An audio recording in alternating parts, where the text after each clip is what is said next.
The first thing the vice president said to me was a number: $38,000.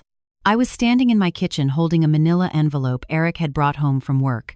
He said it was paperwork that needed a quick look. Inside were 3 warehouse authorization forms. Each one had my name printed at the bottom. Each one had a signature. Not mine. Mrs. Bennett, the voice continued on the phone. These approvals released equipment from our Phoenix warehouse this afternoon.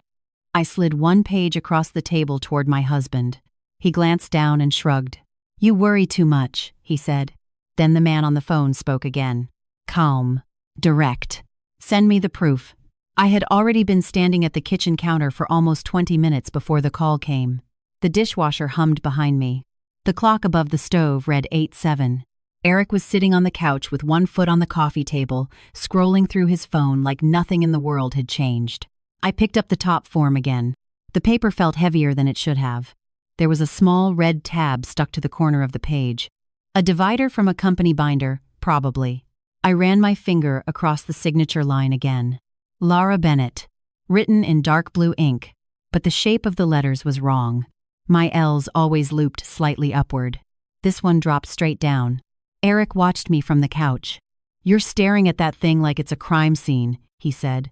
I told you already, those are routine approvals. I placed the paper flat against the kitchen table and smoothed it with my palm. The edge of the envelope brushed against a grocery receipt still sitting there from earlier. Milk. Bread. $26.40. Normal life. Normal numbers.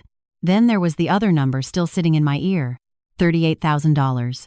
Eric, I said quietly, you asked me to look at these yesterday. Yeah. And you told me they were warehouse scheduling forms. They are. I held the page up slightly. Then why is my signature on them? He didn't even look at it this time. He just leaned back further into the couch cushion. Because I put it there. The room went very quiet. The dishwasher clicked into its drying cycle. You what? Eric finally looked up. You heard me. That's not funny. I'm not joking. I felt the paper bend slightly in my grip. You signed my name? It's not a big deal. He waved one hand dismissively. It's just internal approvals. I set the paper down again and smoothed it flat against the table. My hand stayed there longer than it needed to. Eric, I said slowly. That's fraud. He laughed. Not a loud laugh. Just a short, dismissive one. God, Laura. You're always like this. Like what? Panicked over nothing. I looked down again at the red tab stuck to the page corner. Someone had written a date on it. Tuesday. 3 days ago. You used my name on company approvals, I said. And $38,000 in equipment moved today.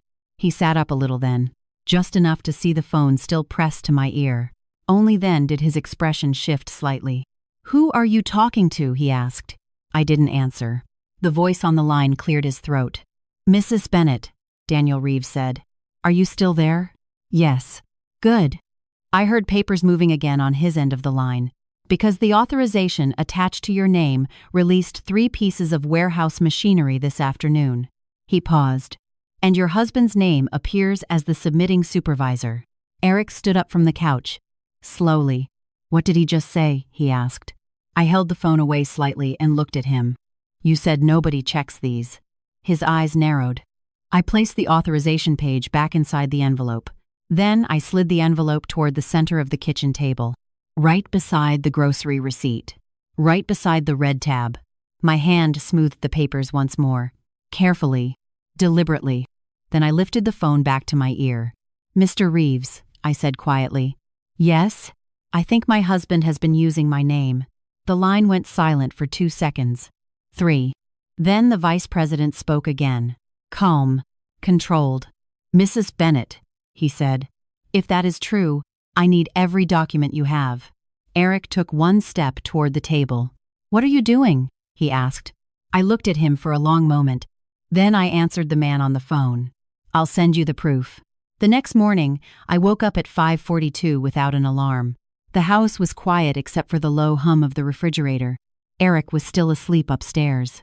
I stood at the kitchen table again, the same corner where the envelope still sat. The red tab stuck out from the stack like a flag. I made coffee and opened my laptop. Then I started gathering everything. The first thing I found was the email thread Daniel Reeves mentioned. Subject line: Warehouse Authorization Bennett Approval. 3 messages, all sent within 4 minutes, all stamped with the same approval tag under my name. My stomach tightened. I downloaded the messages and placed them in a new folder. Then I printed them. The printer clicked slowly across the counter, page after page sliding into the tray.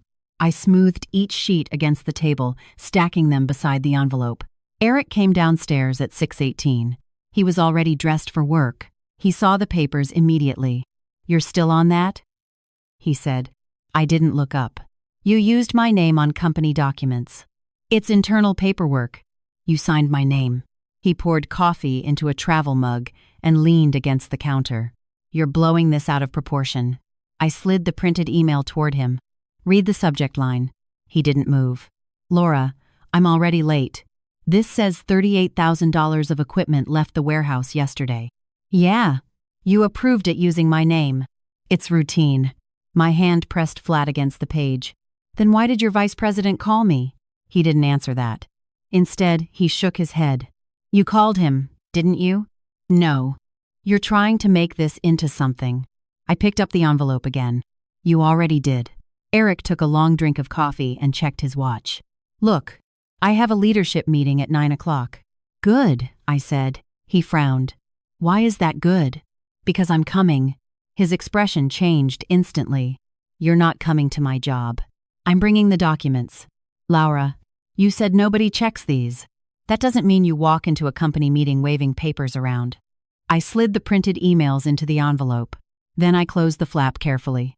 Eric set his coffee mug down harder than necessary. "You're embarrassing yourself." I met his eyes. "Am I?" He looked away first. "Just stay home," he said. "I'll handle it." I stood up. "No, you don't understand how this works. I understand signatures." He grabbed his car keys from the counter. "You're acting weak again." The word landed in the room like something heavy. Weak. The same word he had used last night. I watched him walk toward the front door. "Eric," I said. He stopped but didn't turn around. "If I don't go," I said quietly, "your vice president will still get the proof." He finally turned then. "You called him again?" "No." "Then what are you talking about?" I lifted my phone. A message notification was still sitting on the screen. From Daniel Reeves. 9 a.m. Meeting confirmed. Bring documentation. Eric stared at the phone. Then at the envelope on the table. "You already told them," he said. "I told them the truth." He laughed once. "Sharp. You're going to walk into that room and accuse me? I'm going to show them the documents." "Laura." His voice dropped lower now. "Do you know what happens when someone walks into a corporate meeting making accusations like that?" "Yes." "What?" "They ask for proof." He shook his head slowly. "You're going to humiliate yourself." I picked up the envelope and held it against my chest. "Maybe." Then I walked toward the door. Eric stepped in front of me. "You're not coming." His voice was louder now. I kept my hand on the envelope. "You said nobody checks these." "Laura." "Say that again," I said quietly. "Say what?" "That I'm weak." He stared at me. The kitchen clock ticked once, twice. Then he muttered under his breath, "You worry too much." I opened the front door. Cool desert air slipped into the house. And for the first time since last night, Eric looked uncertain. Because both of us knew exactly where I was going. Straight into his 9 o'clock meeting. The conference room at North Valley Logistics sat on the second floor. Glass walls. Long table. 12 chairs. By the time I stepped inside, 8:58 a.m. was glowing on the digital clock above the doorway. Eric was already there. So were 5 other people. I recognized one face immediately. Daniel Reeves stood near the far end of the table, flipping through a thin stack of printed papers. He looked up when I entered. Then his eyes moved to the envelope in my hands. "Mrs. Bennett," he said. His voice was calm, but the room shifted slightly. Everyone turned toward me. Eric stood halfway out of his chair. "What is she doing here?" he asked. No one answered him. I walked to the empty chair near the center of the table and placed the envelope down. The red tab peeked out from the top. My fingers smoothed the papers inside without thinking. Habit. Nervous energy. Daniel Reeves pulled out the chair across from me and sat. "Thank you for coming." he said. Eric let out a quiet laugh. This is ridiculous. Michelle Tran, the human resources specialist, opened a notebook beside him. Let's keep the conversation focused, she said. Eric leaned forward. This is a misunderstanding. Greg Holt from Building Security stood near the door, arms folded. Nadia Cruz sat near the corner with a laptop open. The room felt smaller than it should have. Daniel Reeves slid a printed page across the table toward me. The subject line was visible from 3 seats away. Warehouse Authorization Bennett Approval. Evidence Hayshown. You confirmed last night this was not your approval, he said. That's correct. Eric shook his head. You're seriously entertaining this? Michelle Tran looked up from her notebook. Mr. Morales, we're reviewing a signature discrepancy. There is no discrepancy. I pulled the first page from the envelope and laid it beside the printed email. The signatures matched. Too perfectly. That was the problem. They matched Eric's handwriting. Not mine. Daniel Reeves leaned forward slightly. Mrs. Bennett, he said. Can you explain how your name appears on these forms? Eric spoke before I could answer. She signs documents for me sometimes. The room went quiet. I turned slowly toward him. No, I don't. He shrugged. You help with paperwork. That's not the same thing. It's basically the same. Michelle Tran tapped her pen once on the table. Mr. Morales, she said. Did your wife authorize these approvals yesterday? Yes. I felt something tighten in my chest. Eric leaned back in his chair now. Comfortable again. Relaxed. Laura worries too much, he said to the room. She signs things without understanding them. A few people shifted in their seats. The sentence hung there for a moment. Then I placed both hands flat on the table and looked directly at him. Say that again. The room froze. Eric blinked once. What? Slowly. He hesitated. Then he repeated it. She signs things without understanding them. I nodded once. Then I reached into the envelope again.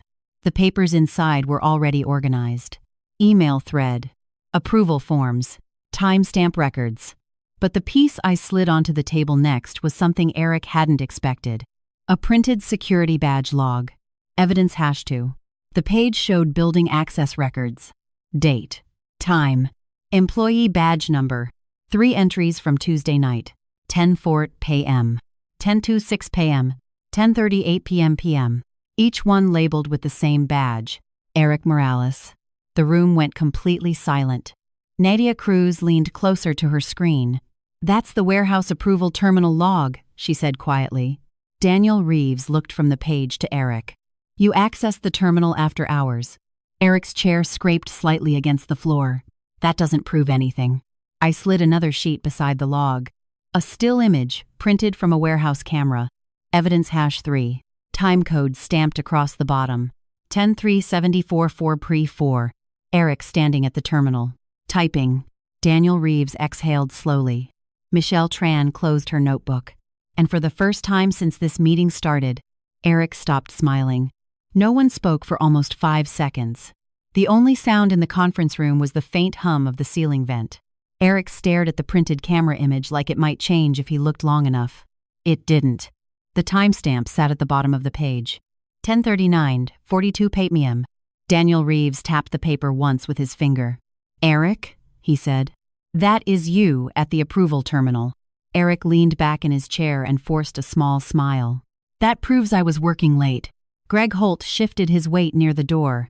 Warehouse terminal access after hours is logged for approvals only, he said. Eric didn't look at him. I watched Eric's hands instead. They were resting on the edge of the table now. Still. Too still. Daniel Reeves slid another sheet closer to himself and glanced down. 3 equipment transfers were authorized within 2 minutes of that log entry. He looked up. All under Laura Bennett's name. Eric finally turned toward me. You've been digging through company systems now? He said. I didn't need to. He scoffed. So what? You're playing detective? I reached into the envelope again. This time I pulled out the red binder divider. Evidence #4. The tab was labeled with a simple black date. Tuesday approvals.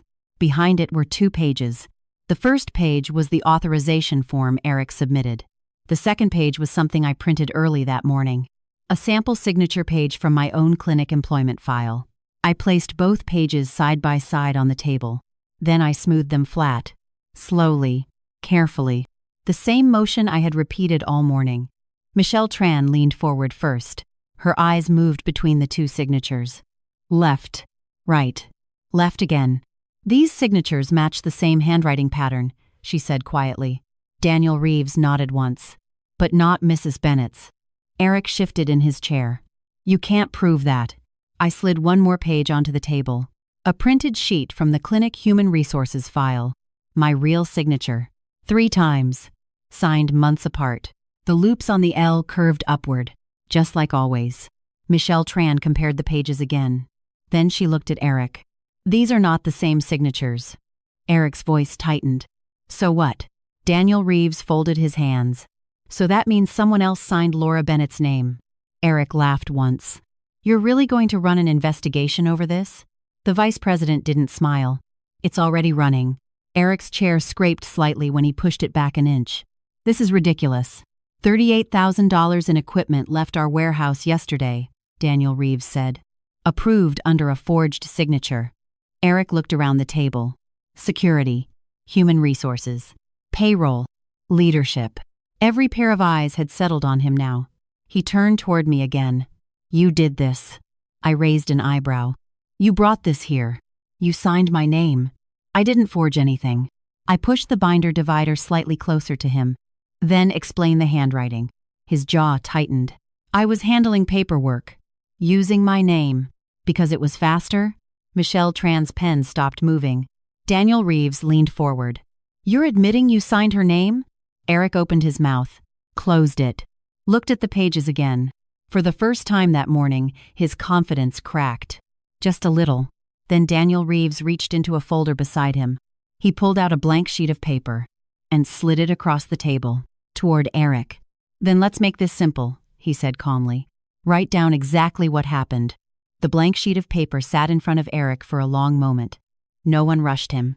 The room stayed quiet, except for the faint clicking of Nadia Cruz's keyboard. Eric looked from the paper to Daniel Reeves. You're serious? He said. Daniel Reeves nodded once. Yes.